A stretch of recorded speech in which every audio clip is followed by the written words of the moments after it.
Black Avenger Lee Sanders here of the RCWR show. Time for another DVD unveiling with review. This go round, we are tackling not one, but two DVDs. Now, I'm going to tease you guys, and I'm only going to show you one of the DVDs. As far as what the second DVD is, well, you'll just have to stay glued to our YouTube channel or follow us on Twitter at the RCWR Show and Facebook at Infinity One Productions. That's Infinity with an E. And make sure you throw the actual number one in there. To infinity and beyond. Infinity One Productions. But I took the liberty of getting a head start opening this because, as I always tell you guys, when it comes to RF videos sending me DVDs, they are a bitch to open. So rather than you have the chuckle and the pleasure of seeing me struggle opening these packages, I already got the head start. Now look, first off, I gotta show love to my man Joey Ryan. Joey Ryan has been on our show twice since we've been on the air. The first time while he was an active member of the TNA wrestling roster, and the second time fresh after they had released him from TNA. It's been a really good sport, always a pleasure to work with, a true class professional. And you know what? It's great to see that he's now gotten into the field of podcasts, because he's actually doing his own show now, and I've checked it out a few times, and I like his approach to it. Not only does he do the live radio podcast shows, but he actually does the live in the flesh web shows as well, where he talks to different people from the wrestling industry. Really love the fresh take that he's doing on it, honestly. Basically, great minds think alike, because the way he's been operating with his show and all that, that's exactly the blueprint of where I've been trying to go with our product and everything. True, funny Joey Ryan story, if you can indulge me. It's well worth it. It's not going to take that much of your time. But there was, I think the last time we had, no, both times that we had Joey Ryan on our show, we experienced some type of a problem with the audio. I'll never forget the first time we ever had him on our show. I was still fresh. It was like my first year doing the whole radio podcast thing. We got him on, and I remember Joey was like, I can do it this weekend, just whatever, man. Are you free? I said, yeah, man, free. What's a good time for you? Can we maybe do the morning? He was like, yeah, morning is good. So we did it. It was a great joint. It was like about 45 minutes strong. We get done, play the audio back. His parts were gargled like I don't know what. Sounded good when we did everything live. You know, I asked him to say something. It sounded good, but for some reason, when we played it back, it was terrible. We actually ended up having to call him back, do it again, and it was still a unique interview, even though I asked him a majority of the same questions. I did switch it up, but it was a totally unique experience. I actually would say it was better than what we had did the first go round, right? Second time we had him on the show, if I'm not mistaken, I believe that there might have been some type of an audio problem, but not to the point that remixing and all that needed to be handled. Something happened the second go round, and I just remember we had said to Joy, look, we want to make it up to you. You know, if you could hook us up with your address or whatnot, we'll try to see if we could send you like a gift card or something. And he was like, you really don't have to do that. You really don't have to do that. And we were like, no, man, we want to do that. You know, it's cool. It's cool. He's like, okay, you don't have to, but if you're going to do it, man, he gave us his address and all. We never did send him the gift card. So Joey, buddy, I love you, man. I'm so sorry. Here we are like almost 2 years later. You still didn't get the damn gift card. I'm sorry. I'm making it up to you. I've got your DVD. I'm going to be going to your store. I think it's at Pro Wrestling Tees. I will be buying like $100 worth of merchandise to help you out, buddy. Might not be much, because I know how it is when it comes to selling merchandise. You don't really get that much profit from it. But hey, it's the least thing I can do to try to make it up to you. When I will be making that transaction, I will let you know at a later date. But I gotta say, I'm sorry, bro. I love you, though. But Joey Ryan, man, a pleasure to work with. Let's see what it says on the back of this bad boy here. And of course, you all also know that Joey Ryan is also one of the co-founders of PWG, Pro Wrestling Guerrilla, a great wrestling organization. It's really been making a name for itself the past several years now. See here, says here, when you talk about West Coast independent wrestling, one name always comes up among the icons of the last decade. That name is Joey Ryan. And it's for good reason, as the king of sleaze has seen and done it all. The legend of Joey Ryan began years before, but he may be best known as one of the founders of Pro Wrestling Guerrilla, aka the hottest independent wrestling company in the world. His work in PWG put him on the map, and he soon made an impact in almost every major promotion in the United States. Ryan's character and in-ring ability has also taken him to the biggest stage in the game, with over a dozen matches on WWE TV, countless tryouts, and of course a near 2-year run with TNA Wrestling. Joey Ryan has been everywhere, and he's worked with almost every big name in the business under the age of 40. For the first time ever, RF Video sits down with Joey Ryan for an exclusive 4-hour shoot interview that will take you behind the scenes for a career that has spanned more than a decade at the top of the game. In our sit down, Joey will take you behind the curtain of the West Coast indie wrestling scene. He will tell you what led he and his friends to create the most revolutionary independent wrestling company since ECW, and what, if any, challenges the founders of PWG encountered along the way. Whose idea was it? Who was responsible for what? Who booked this guy? Who booked that guy? What was the discussion in the PWG offices when TNA decided to pull talent from all future PWG shows? What current WWE star did low-key refuse to put over in the midst of his PWG run? How did things change PWG as the company grew from an idea into the biggest thing on the indie map? Joey will tell you all about the players, all the big events, all the drama, all the highs, and all the lows, and give you the key to the unprecedented wave of success that PWG enjoys today as the undisputed king of the indies. This shoot interview covers it all, and Joey Ryan is one man who is not afraid to say what's on his mind. He is very opinionated, and he's not afraid to hurt anyone's feelings. Ryan is the definition of a veteran of the business, and he's been around and in the ring with some of the best in the business. He has a refreshing view of the business and is truly one of the good guys. This is one interview you will not want to miss, as Joey tells all to RF Video cameras in his first major shoot interview. Boy, I don't know about you. I'm actually pretty excited to check this bad boy out. Let's see how we got. All right, that looks good. Oh, they were actually able to put it all on one DVD. That's good. That's good. Last few RF Video DVDs I've gotten, it's been a 2-parter. So, yeah, looks like they got it all. Well, I guess since it's a 4 hours would probably be crammed into one DVD without any problems. I'm pretty sure if it was like 6 hours on, like some of the DVDs I had got, like the Bruce Pritchard, that was about, I think, 6. That was on 2 discs. So this is pretty good, man. I've been a fan of Joey Ryan's for a good minute now, and I definitely am looking forward to checking this out. So actually, on that note, I'm going to go on ahead and pop this bad boy in the DVD player right now, and I'm going to watch it.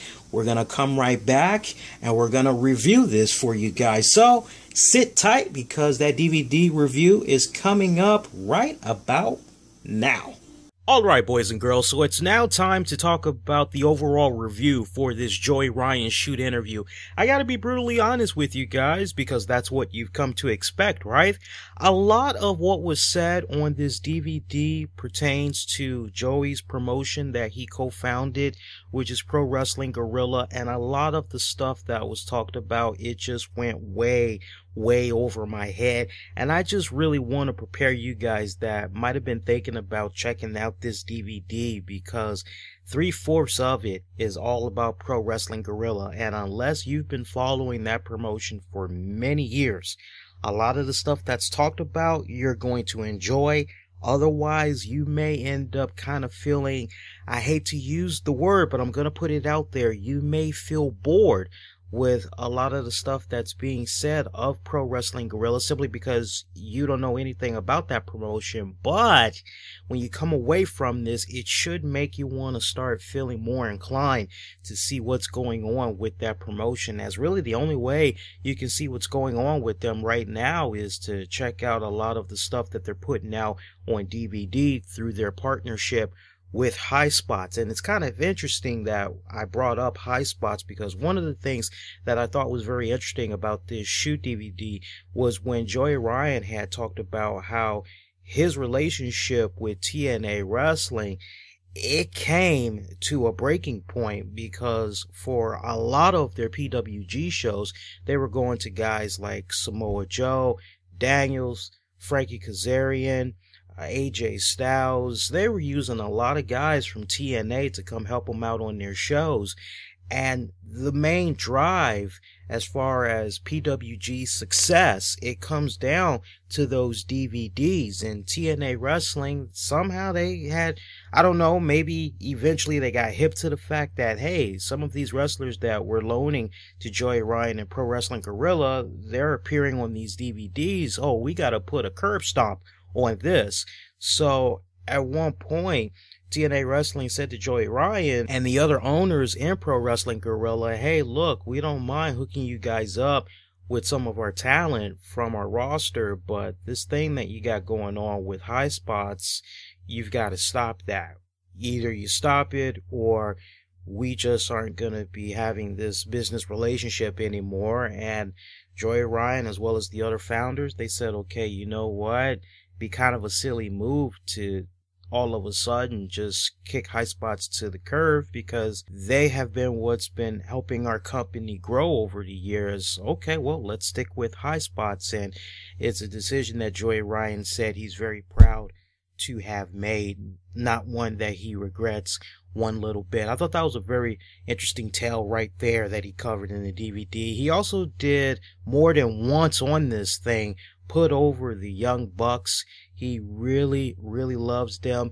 He kind of gives himself a little bit of credit for discovering them, but then he really doesn't want to take all the credit, because his whole thing is sooner or later they would have been discovered. But he kind of feels like it's kind of cool to know that he and PWG is what had put the Young Bucks on the map, and it kind of makes him smile and feel pretty good about that. And he also said that the Young Bucks are misunderstood. Yeah, they have an ego because they've been wrestling for so many years, since they were teenagers, and they know they're good. And it's because of that little type of arrogance, maybe at times it might make them be a little bit difficult to work with. But he said he appreciates that slight type of edge that they have, because every single time they go in there, they always deliver a great fucking match. So really, more than once. And I thought it was kind of cool how Joey Ryan just kept putting them over and all that. And he actually said that they do respect the business tremendously. If they didn't, they wouldn't be involved in it and all that. Now, again, a lot of Pro Wrestling Guerrilla talk. So for those of you that are huge fans of that promotion, you're definitely going to enjoy a lot of the talk origins of how PWG had came together, if there's any type of politics that goes on, how does the voting system work when all the founders need to get together and they need to figure out how certain matches are going to play out, who's going to be the champion for their promotion. A lot of great stuff that's covered on here that you'll want to check out with regards to that. Now, for you guys that want to know about the little bit of talk of WWE, not really much you can go with right there. If you all are familiar with some of the interviews that Joey Ryan has given, not only to us over the past couple of years, but other shows, you know, one of the things that he's brought up a lot, even on his own show, is when he had went down to the NXT developmental facility and he was trying to get in his training and all that. And he was entertaining the whole idea of, hey, okay, maybe this will work out. Maybe I can get a job with WWE, maybe as a trainer or whatnot. And you know the infamous story how basically he got sent an email and they basically had said that he was too experienced and that he was too old. And he kind of went into a little bit more detail about that. Basically, in a nutshell, his whole feeling was that the WWE, they want those young guys that are up and coming. They want those guys that's in their 20s and all that because they're at that ripe picking to be molded. And as far as being experienced, a seasoned veteran, all that, you would think that would work in the favor of a guy like Joey Ryan, but he feels that WWE is kind of looking for more of those guys that's just definitely wet behind the ears, that doesn't know anything about the indie circuit. It's just basically eat, sleep, shit, WWE 24/7. That's it. There is no, okay, well, if this doesn't work out, I'm going to go just do the indie circuit or whatever. They don't want guys like that. At least that's the vibe that he was getting. And he also took more than one shot at Johnny Ace. He told some really hilarious stories about how over the years Johnny Ace and they ran into one another, and it was with regards to trying to get a job in the WWE, and Johnny Ace was just telling him these fucked up stories. There's actually this one joint where a diva, I think it was maybe Candice Michelle, had came across Joey at an event out in the Staples Center or whatever, and she introduced him to Johnny Ace, and she's like, oh, this guy's got a great character, oh, great in-ring ability, but it's really about the character that he has. He is just awesome. You'd love him. You gotta talk to him. You gotta sign this guy to a contract. So she excuses herself, and Johnny Ace and Joey Ryan, they're sitting down, and Joey is just kind of like, okay, here I am. I'm in this weird spot now where I'm a little bit agitated, a little bit nervous because I'm not sure what's going to happen. And Johnny Ace, in his weird voice and all that, he goes, I've got enough wrestlers on my roster as it is, and for a diva to tell me about talent, I already know a thing or two about that. I mean, he buried the hell out of Candice Michelle. You know, he's like, what the hell does a diva know about talent? And Joey Ryan just thought it was so fucked up how just in that one comment, he not only buried a female, but he buried a diva on the roster. Like, okay, what, females don't know good talent when they see it? So he has some really great stories to tell. Funny at that about Johnny Ace. TNA Wrestling. I know there's a lot of you guys that are probably familiar with Joey Ryan from the TNA promotion. He did go in depth on when he had first got acquired by TNA Wrestling, how everything had came about, and basically it was because of Dave Lagana. Dave Lagana was familiar with his work from indie promotion, and then also from work that Joey Ryan had did in Ring Ka King. And when Dave Lagana had got brought up to TNA Wrestling, he basically had said, well, okay, look, we got this guy Joey Ryan, did some solid stuff in Ring Ka King, had worked briefly there with Matt Morgan and all that. Why don't we try to bring him in? So the other people higher up in TNA, they had saw some of the footage that Joey did in TNA Wrestling, and that's pretty much how they made the phone call, got him onto the main roster, and he talked about how it all had went down like on a Sunday. He gets the phone call, I believe it was from Al Snow, and Al Snow tells him, hey, look, we're checking out some of the stuff you did in Ring Ka King. We'd love for you to come up, do some stuff with us on TNA. Would you be free Tuesday? Because this was like right before TNA started to go live and all that. So I don't know if maybe they had did all this in such a fast pace because they were sitting on something that was really good and they didn't want it leaking out or whatnot, but they moved very quick to get him in, do his thing with TNA Gut Check, and he knew from the start that he was going to be the one to get the vote no, because how can you have the first guy go through and then you see Joey Ryan come in and he goes through as well, so then you've got two guys that go through. He ultimately knew that he was going to get denied by the Gut Check judges. What he didn't know was what was going to be said to him. So leading up to that infamous night where he had cut that very passionate promo on Taz, basically Eric Bischoff walked up to him and said, look, man, go out there, give it all you got. Don't hold anything back. Just do a shoot. Just go with your gut. Go with whatever your instinct is telling you. And that's exactly what Joey had did. And next thing you know, as soon as he went backstage, Eric Bischoff was trying to offer him a contract and all that. He got in contact with Bruce Pritchard and was like, look, we got to get this kid a contract. And at first, Bruce, he really wasn't on board. But after he saw how happy Eric Bischoff was of Joey Ryan's work, that's when the contract had got offered to Joey. Contract had came just a couple of days after that night that he made his appearance on TNA. And from there, Joey just really thought that the sky was the limit, especially with that whole 87%. He really thought he was going to be going places as a singles competitor, especially when the Immortal Hulk Hogan was going out of his way and always stopping him, talking to him, letting him know what to work on, what to kind of scale back on, saying Hulk Hogan was just very instrumental during his time there in TNA, was always very supportive, as well as Eric Bischoff. Didn't really have too many run-ins with the TNA president, Dixie Carter. She was just kind of going with the flow of things.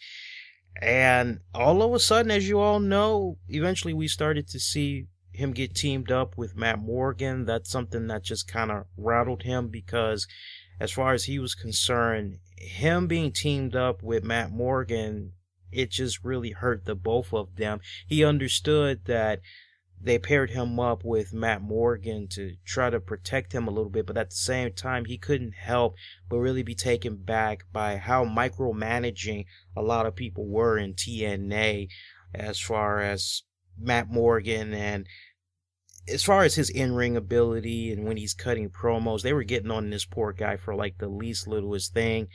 And Joey was like, hey, if you just let Matt Morgan go out there, do his damn thing, he's actually pretty damn good. He's a very good flexible wrestler, is what Joey was saying. And unfortunately, you don't really get to see that, at least not in TNA, because it's always a scenario where the matches are so short. And in the case of him teaming up with Matt Morgan, they were like in 5-minute matches and all that. And honestly, he had a problem with that. He had a problem with the way they were booking him and Matt. They were coming up with all kinds of really cool story arcs, some nice good angles that would work out to set up some good long-term feuds, but it fell on deaf ears. Then, of course, when Matt Morgan left, Joey Ryan's just there, and it's kind of like, well, what's going to happen with him? And they sparingly had used him, and you all know the rest, as ultimately it had led to his release from TNA, which is something that still kind of rattles him to this day, at least at the point of when this shoot DVD was conducted. You could tell that he was still a little bit rattled by it, because he came in with such great momentum, but then it kind of seemed like they backed off of him, and it was just one of those things that just really kind of made him go, you know, what the heck? And He understood that the reason why he was let go was supposedly because of budget cuts, but he just feels that if they really would have put in the time into him, that the investment that they made in him initially, it would have came back in full and more so over. But you can definitely tell when he talks about his time in TNA that he's still a little bit rattled from, I guess, the business aspects of how TNA conducted themselves in dealing with him, definitely for sure in dealing with Matt Morgan. As I mentioned, there was a little bit of WWE talk, which was basically just about how over the years, whenever he was in the California area and WWE had came through there, they would always give him a call. Sometimes, a lot of times, it would be Jamie Noble or maybe Joey Mercury or whoever from like 2005, I think, almost all the way up to this calendar year. I think he was always getting calls to come and help him out and everything.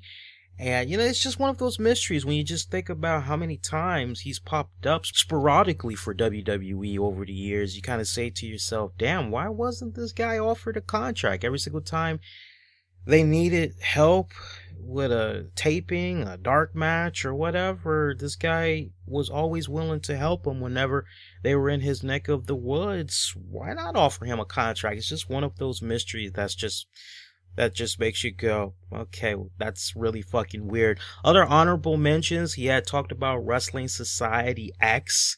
I know there are a lot of you guys that probably remember that promotion.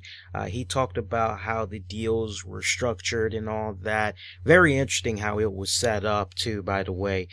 He also talks about his transition into acting, modeling, being in a relationship with a porn star actress, as that was actually one cool thing I wish we could have seen play out on TNA Wrestling, as right before he made his exit and all that, he came up with this really cool angle and he pitched it to Eric Bischoff, because Eric Bischoff was trying to figure out how to really utilize Joey Ryan and tap into his persona a little bit more. And Joey Ryan was like, well, I'm going out with a porn star. My girlfriend is a porn actress. And Eric Bischoff was like, oh my God, love it. That's freaking awesome. Especially when you hear that his girlfriend is like 6'2" or something like that.